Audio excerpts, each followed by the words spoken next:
Some believe the central bank may still hold off as it tries to determine whether the recent slowdown in job growth is a sign of deeper trouble or just a reflection of supply-side shift in the labor force.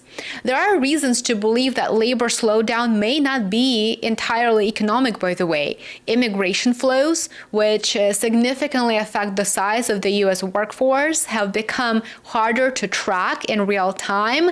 If fewer immigrants are entering the job market, whether due to policy restrictions, due to fear of deportation, or any other factor, it could result in lower hiring numbers too.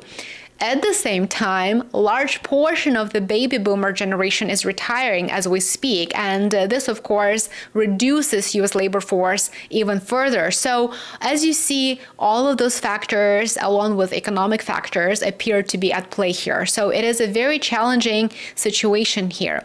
But nevertheless, the softening labor market is a real fact, and this incredible amount of political pressure from the White House clearly creates a conundrum for the Fed. If the slowdown in hiring is driven by shrinking supply, there is less need to cut interest rates.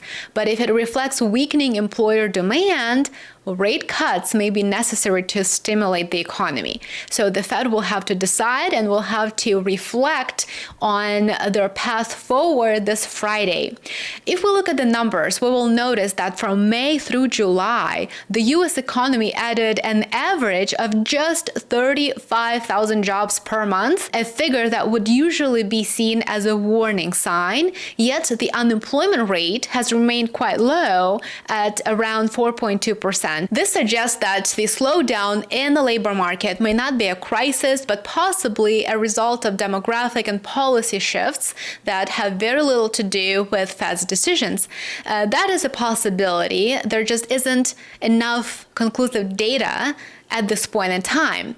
However, all of this puts even more weight on Powell's upcoming remarks at Jackson Hole. Markets are eagerly watching for any signal that the Fed is prepared to cut rates, or alternatively, that it intends to stay the course and to keep policy quite tight.